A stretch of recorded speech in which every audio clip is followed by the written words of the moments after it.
소가 뒷걸음질 치다 쥐잡는 격인데 체계적으로 다양한 방식으로 뒷걸음질 치는 거, 그게 창의성이라고 생각하고요. 통상의 쥐를 잡는 방법하고는 다르고 그렇지만 우연적 요소가 들어가 있고, 네. 그러다 보면 결과물로서 소가 쥐를 잡는 놀라운 일이 벌어지기도 하는 거. 그렇지 않은 것 같아요. 제가 보기에는 오히려 한 30, 40대 정도 때 가장 창의적인 아이디어가 많고 또 생산적인 창의성을 드러내는 것 같아요. 그러니까 그 분야에 대한 지식이 너무 없어도 창의적이지 못하고, 예, 또 너무 기존의 매너리즘에 빠져도, 예, 창의적이지 못하고, 인생에서 가장 창의적인 시기가 저는 한 30, 40대가 아닐까 싶은데요. 네. 전혀 그렇지 않은 것 같아요. 예, 오히려 더 문화적인 또 환경, 또 어떤 걸 바라보는 방식, 교육에 의해서 더 많은 영향을 받는 것 같고요. 제일 중요한 건 주변의 창의적인 사람들로부터 영향을 받아서 같이 더불어 창의적인 사람으로 성장하는 것 같아요. 매우 관련이 깊은 것 같아요. 오히려 뭐 지능의 문제라기보다는 어떤 문제를 물고 늘어지는 끈기, 막 좌절하고 실패해도 또 도전하는 인내, 실패 회복력, 문제를 바라보는 열린 태도, 이런 것들이 오히려 더 창의성에 영향을 더 많이 미치는 것 같습니다. 그러니까 되게 창의적인 아이디어를 내려고 노력해서가 아니라 그냥 전 세계를 돌아다니면서 살았던 아이여서, 예, 그냥 하는 말 하나하나가 평소에 듣지 못하던 관점의 이야기였는데 곰곰이 곱씹어 보면은 정말 저렇게 생각할 수도 있네, 그랬던 학생이 있었는데 되게 창의적인 학생으로 인상이 깊었습니다.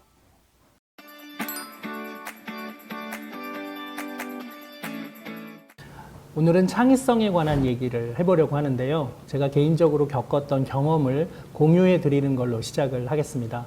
제가 지금은 카이스트의 공대에 속해 있는데요. 바이오민 뇌공학과가. 근데 제가 카이스트 오기 전에는 미국에서 의대 정신과, 그 중에서도 소아 청소년 정신과에 있었습니다.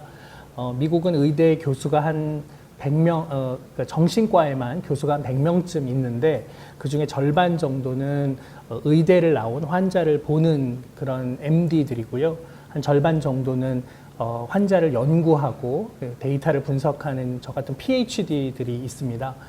그러다 보니까 한 100명 정도 되는 교수가 정신과와 관련된 뭐 한 5-6개 정도의 수업을 하다 보니까 수업이 많지는 않은데 자기 분야, 자기가 연구하는 분야의 수업들을 하게 되는데, 제가 미국에서 했던 수업 중에 하나가 창의성에 관한 수업입니다.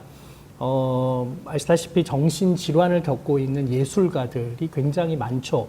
우울증이라든가 조울증이라든가 이런 걸 앓고 있는 비율이 예술가 집단, 특히 굉장히 창의적인 예술가 집단에서 다른 직업군들에 비해 압도적으로 많은데, 이런 우울증이 그들의 창의성과 어떤 연관이 있는가, 이게 학문적으로도 굉장히 중요한 질문입니다. 그래서 이제 제가 그와 관련된 수업들을 하곤 했는데, 제가 수업을 할 때 학생들한테 던졌던 질문을 한번 소개해 드릴게요. 그러면은 학생들의 창의성을 그 자리에서 우리가 측정해 볼 수가 있습니다. 제가 좋아하는, 제가 만든 문제인데요. 뭐냐면은, 저는 당신이 누구인지 알고 싶습니다. 당신의 소지품 중에서 무엇이든 좋습니다. 당신을 가장 잘 나타내는 소지품을 골라주시고 그 이유가 무엇인지 설명해 주세요. 라는 질문을 던지는 겁니다. 한 100개 정도의 보기를 주고요. 그 중에서 고르게 하고, 또 그 선택지에 있는 거 아니더라도 자기가 창의적으로 답을 쓸 수 있게 해줍니다. 그러면 사람들이 이제 뭐라고 답을 할까요?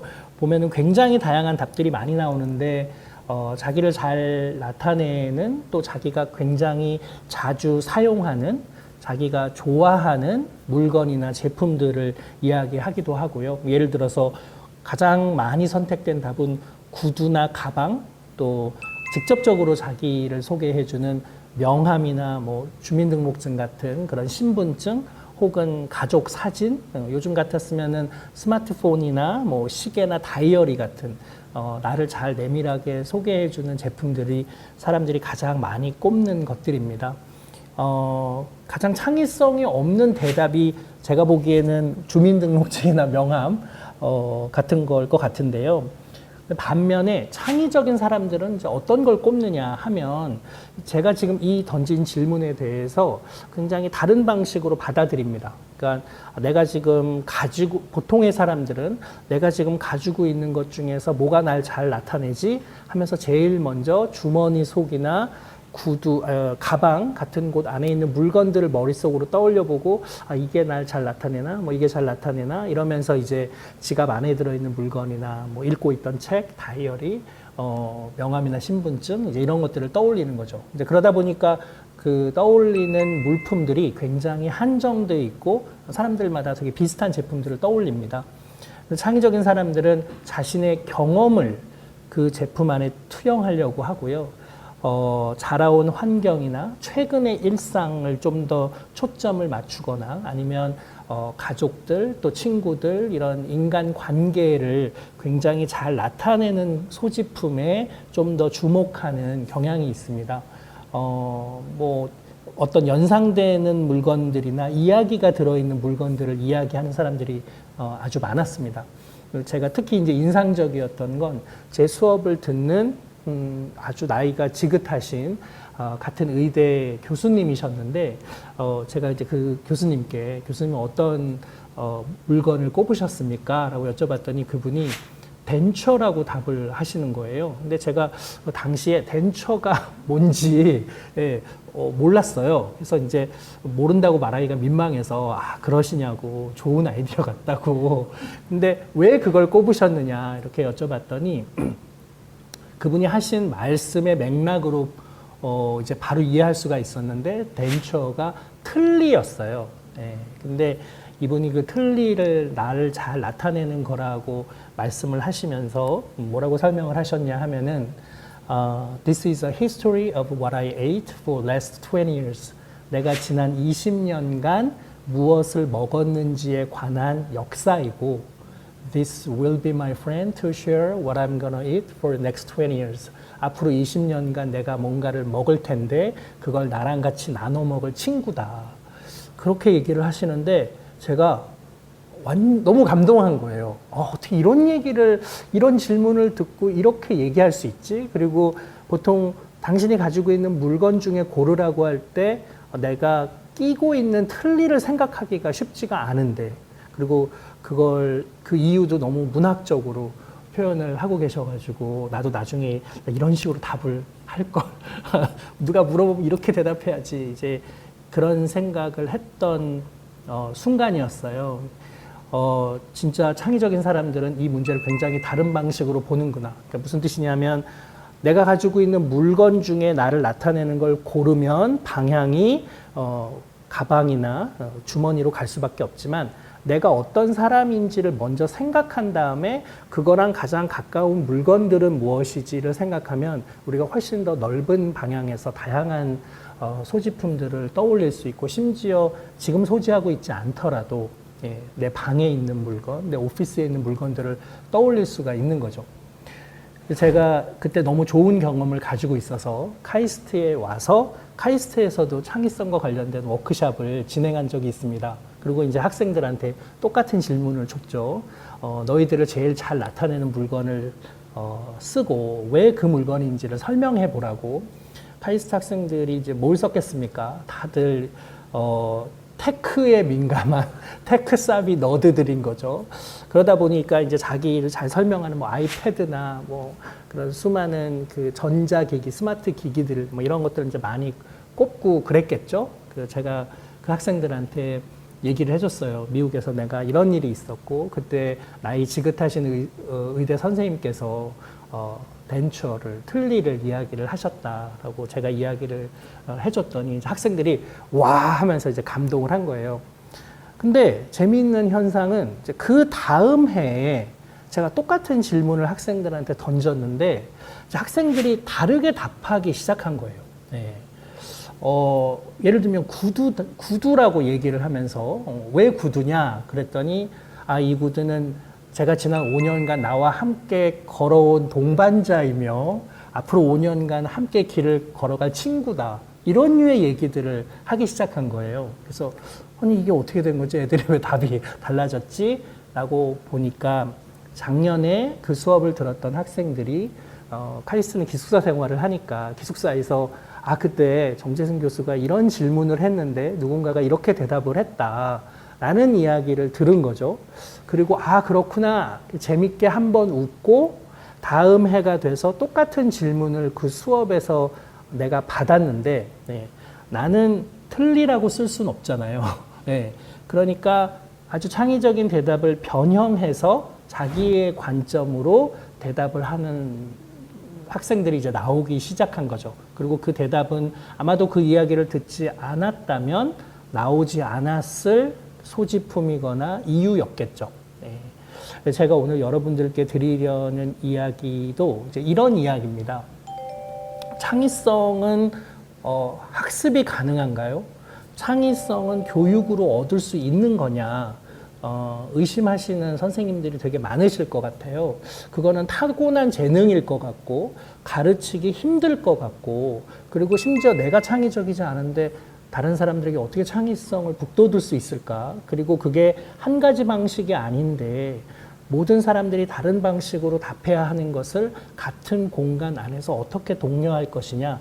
이게 굉장히 대답하기 힘든 질문입니다.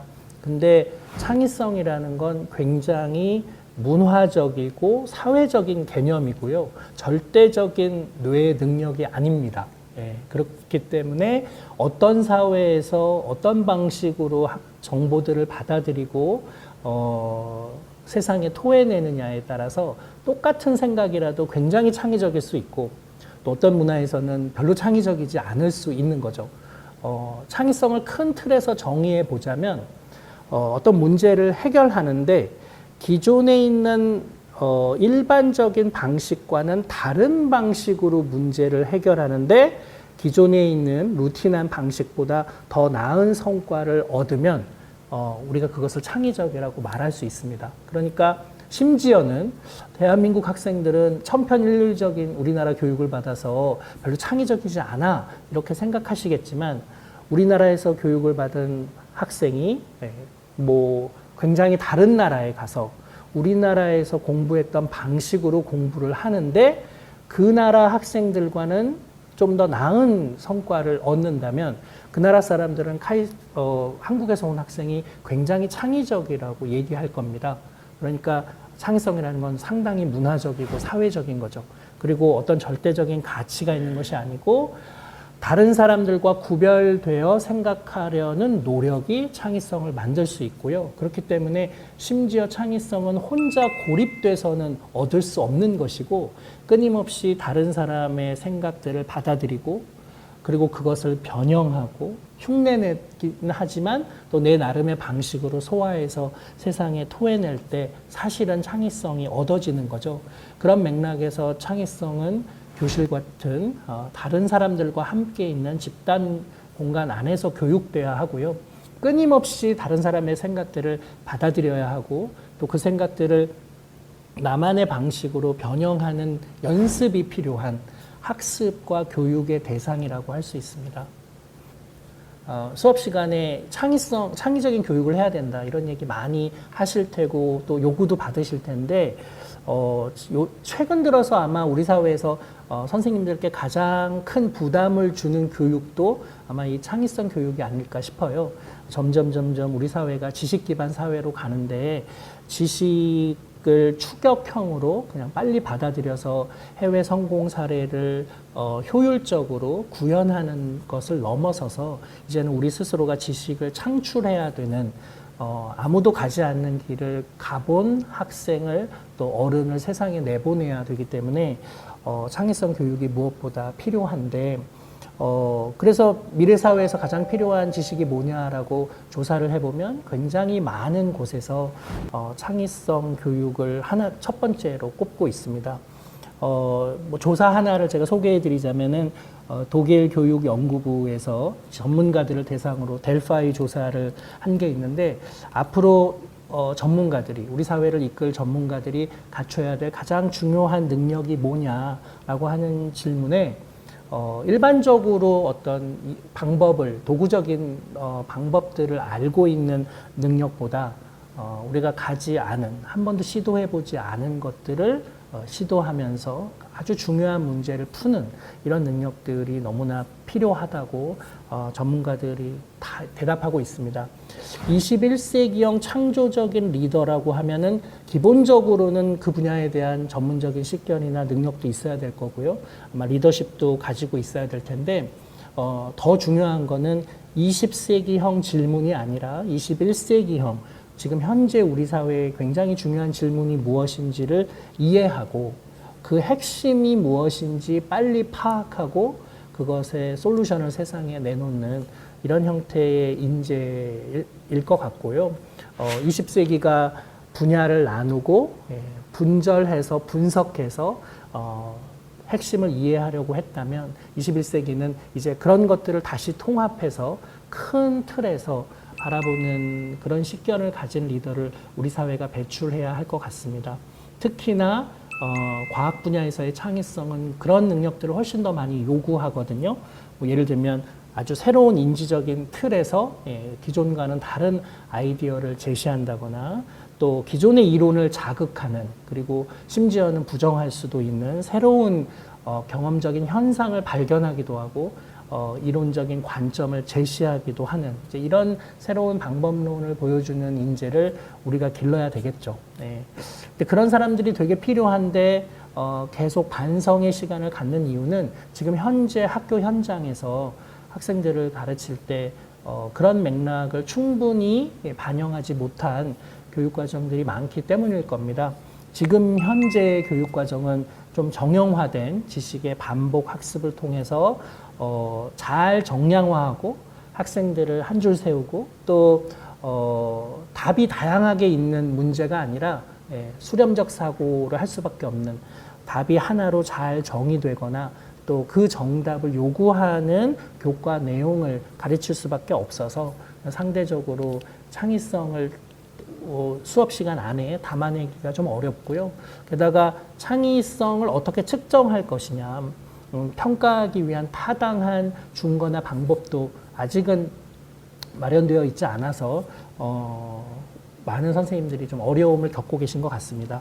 이제 그런 맥락에서 우리가 창의성의 본질을 잘 이해하고 수업 시간에 어떻게 이거를 잘 녹여내서 학생들의 창의적 사고를 증진시킬지를 고민하는 것이 이번 연수에서 제가 선생님들께 꼭 드리고 싶은 말씀이고요. 그런 맥락에서 제가 오늘은 창의성을 정의하고 그 다음에 창의적인 사고를 하는 사람들은 어떤 식으로 생각하는지 그리고 간단한 예제 하나를 또 소개해 드리도록 하겠습니다.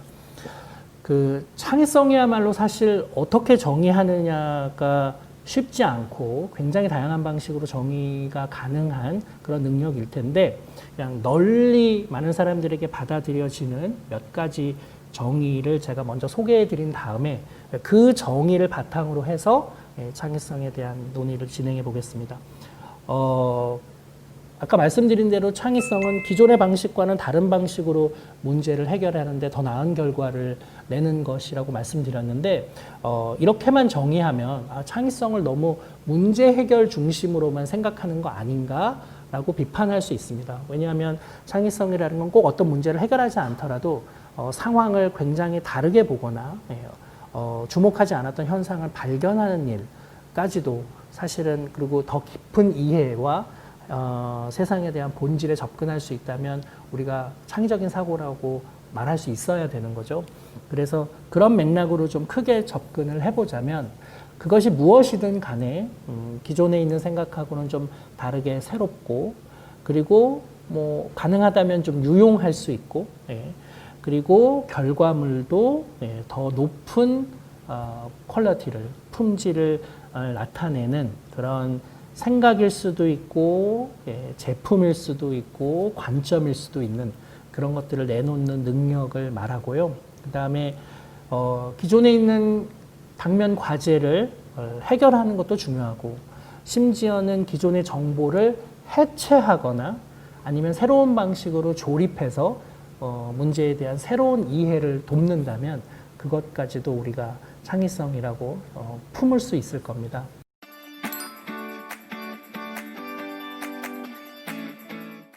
창의적인 사고는 크게 한 3가지 정도로 나눌 수가 있습니다. 제일 중요한 사고가 확산적 사고라는 건데요. 많이들 들어보셨을 겁니다. 일단은 굉장히 창의적인 아이디어가 많이 나오는 사람, 유창성이라고 하죠. 좋은 아이디어가 많은 사람들을 우리가 창의적이라고 부르죠. 그래서 이런 걸 테스트하는 문제 같은 것들을 보신 일이 많이 있으실 테고 1980년대, 90년대는 기업에서 신입사원을 뽑을 때 이거를 실제로 채용 과정에 적용하기도 했습니다. 뭐 예를 들면 이런 거죠. 동그라미가 들어간 그림을 1분 동안에 떠오르는 대로 가장 다양하게 많이 그리시오. 그러면 이제 뭐 어떤 것들이 떠오르십니까? 뭐 안경, 뭐 자전거, 뭐 동전, 뭐 동그라미가 들어간 그림들을 1분 동안에 몇 개를 떠올리는지 막 쏟아내는, 그래서 누가 더 많이 쏟아내는지 이걸 통해서 누가 더 아이디어가 폭발적으로 많은지 이런 걸 평가할 수 있겠죠. 동전을 그리는데 10원짜리, 100원짜리, 500원짜리 이렇게 이제 그리는 학생은 창의성이 떨어지는 학생이고요. 다 동전으로 그냥 하나로 칩니다. 그리고 좀 기존에 있는 생각들을 변형하거나 좀 유연하게 사고하는 것도 창의성이라고 할 수 있겠죠. 예를 들면 수업 시간에 한번 해보실 수도 있는데 이렇게 학생들이 이렇게 모인 자리에서 신문지 같은 걸 주면서 이 신문지로 우리가 할 수 있는 게 뭔지를 돌아가면서 말해보는 겁니다. 그러면 이제 신문을 읽는다. 뭐 깔고 고수부지에 앉아서 뭐 차를 한 잔 마신다. 치킨이나 떡볶이를 먹는다. 뭐 라면을 덮는다. 뭐 이런 이야기들을 돌아가면서 학생들이 하게 되겠죠. 웬만큼 하고 나면은 이제 이거 거의 다 나온 거 아닌가 싶을 때쯤에 누군가가 굉장히 새로운 생각을 하기도 하죠. 예를 들면은 신문지를 물에 풀어서 다시 뭉쳐서 그걸 가지고 뭘 만든다 이런 생각을 누군가 하게 되면 그 다음 학생도 그거를 뭐 잉크에 뭐 풀어서 색깔을 입힌다거나 그걸 변형하는 생각들을 또 하기 마련이고요. 그러면 기존에 그냥 신문지를 접어서 하던 생각을 넘어서서 이걸 물에 풀어서 뭔가를 새롭게 만드는 생각을 하는 학생은 굉장히 유연한 사고를 하고 있는 학생인 거죠. 그래서 이제 그런 사람들을 주목한다거나 이런 게 이제 흔히 이야기하는 창의성의 확산적 사고 형태입니다. 아이디어를 많이 뿜어내는 것도 중요하지만 사실은 의미 있는 아이디어여야 되고 의미 없는 아이디어를 걷어내고 지금 현재 가장 필요한 아이디어를 찾아가는 과정도 창의성에 필요한 없어서는 안 될 능력이죠. 그래서 그거를 수렴적 사고라고 부릅니다. 이 convergent thinking을 잘하기 위해서는 질문이 무엇이었는지 그 질문의 본질을 빨리 잘 이해하는 게 필요하고요. 그 다음에 그 핵심으로 들어가서 적절하게 우리가 대응하기 위해서는 그 중에 가장 유용한 아이디어가 무엇인지를 머릿속으로 시뮬레이션을 해보면서 평가하는 사고들을 해야 되겠죠. 그래서 어떤 사람들은 아이디어를 막 쏟아내는 게 능한 사람이 있는가 하면 어떤 사람은 그 중에서 의미 있는 아이디어를 잘 찾아내는 사람들이 있죠. 의미 없지만 막 이것저것 아이디어를 쏟아내는 것도 사실은 하다 보면 좋은 아이디어가 나오기 때문에 그 확산적 사고가 되게 필요하고요. 그렇게 막 쏟아진 아이디어 중에 의미 있는 근거 옥조를 찾아내는 능력도 창의성에서 매우 중요한 그런 능력이라고 할 수 있습니다.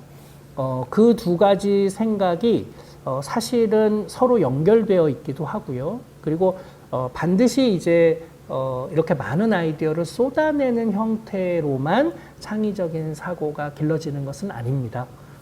예를 들면 이제 이런 비유를 들 수 있을 텐데, 피카소 같은 경우에는 작품 활동을 하면서 굉장히 많은 작품들을 세상에 쏟아냈죠. 그 안에는 아주 걸작도 있지만 너무 많은 작품을 쏟아내다 보니까 평범한 작품들도 굉장히 많았을 겁니다.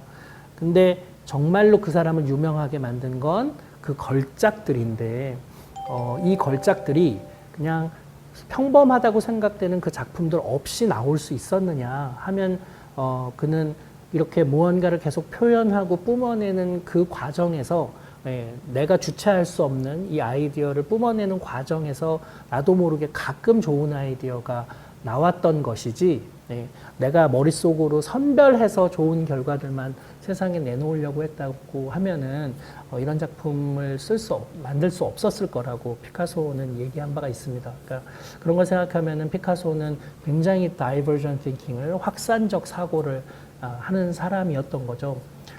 제가 가끔 이제 실제로 창의성 워크샵에서 학생들한테 준 질문이고 학생들의 반응이 너무 재밌어서 종종 워크샵에서 사용하기도 하고 제가 12발자국이라는 책에서 인용도 했던 에피소드 하나를 소개를 드리자면 그 사람들한테 이제 질문을 주는 거죠. 예수가 매달려 있는 예수의 고통과 고뇌가 굉장히 잘 느껴지는 그런 십자가를 그려보세요 라는 질문을 참가자들에게 주는 겁니다. 물론 저는 뭐 종교를 가지고 있지 않고 이게 꼭 뭐 예수의 십자가가 아니어도 괜찮은데 예수가 매달린 십자가를 많은 사람들이 본 적도 있고 뭐 그리는데 어려움이 없으니까 제가 이제 이런 질문들을 드립니다. 그러면 되게 놀랍게도 모든 사람들이 십자가를 그리는 방식이 몇 가지로 정의되어 있습니다.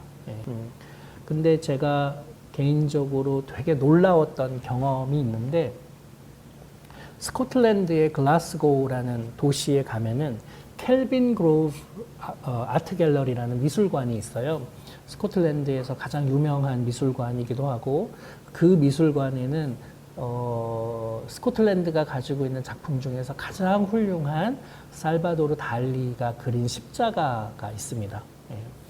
어떤 그림이냐 하면은 십자가를 위에서 내려다본, 그러니까 마치 신이 있다면 신의 관점에서 인간의 죄를 사하기 위해서 자신의 자식을 십자가에 매달려 있는 그 모습을 보고 있는 신의 관점으로 위에서 내려다본 십자가 사진이 있습니다. 이 사진이 너무나 많은 사람들에게 굉장히 큰 충격을 준 십자가 사진인데요. 왜냐하면 우리 모두는 이렇게 십자가를 정면으로만 봤지 위에서 내려다본 십자가를 본 적이 없기 때문입니다. 이 작품은 살바도르 달리가 그린 작품 중에서도 가장 훌륭한 작품 중에 하나입니다.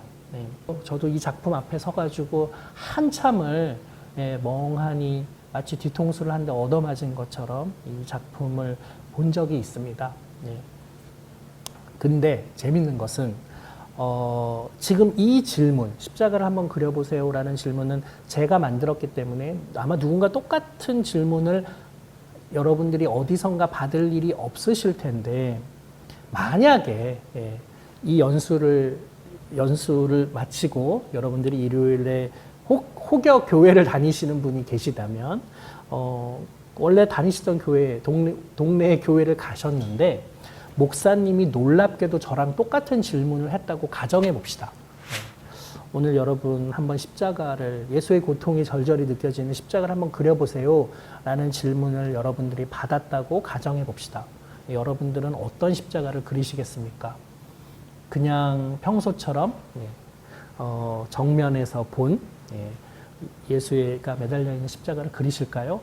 오늘 제 이야기를 들으셨기 때문에 여러분들이 그 각도로 십자가를 그리지 않으실 겁니다. 그러면 달리처럼 위에서 하늘에서 내려다본 십자가를 그리실까요? 그럼 굉장히 자존심 상하는 일이시죠. 그렇게 그리시지 않으실 겁니다. 그럼 어떻게 그릴까요? 예수 옆에 매달렸던 도둑의 관점에서 옆에서 본 십자가를 그리거나 아니면 밑에서 본 십자가를 혹은 뒤에서 본 십자가를 그리시려고 애쓰실 겁니다. 그리고 여러분들이 만약 그 작품을 제출했다면 그 수많은 십자가 그림 중에서 여러분의 그린 그림만 아주 독특하게 튈 겁니다. 그리고 그 그림을 보고 그 교회에 다니시는 다른 분들은 아마 아니 어떻게 이런 각도로 십자가를 그릴 생각을 하셨어요? 너무 창의적이세요. 라는 이야기를 여러분들이 들으실 겁니다. 예. 사실 창의성 교육이라는 게 이런 겁니다.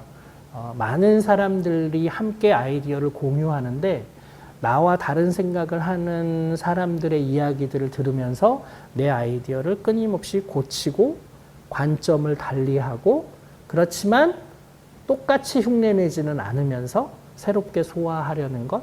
근데 그것이 평소 내가 하려던 방식과는 이 생각을 듣지 않았으면 생각하지 못했을 그런 결과물들을 세상에 내놓을 때 우리가 그것을 창의적이라고 부르는 거죠.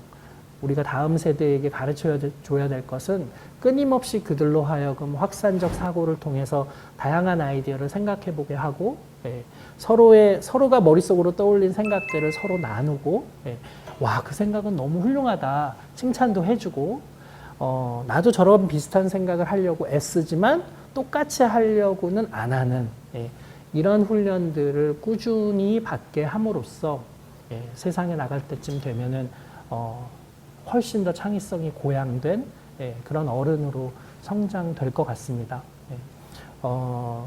그렇게 하려면 정말 창의적인 이 아이디어가 나오는 순간에 뇌에서는 무슨 일이 벌어지는지까지 이해할 수 있다면 훨씬 더 나은 교육을 할 수 있겠죠.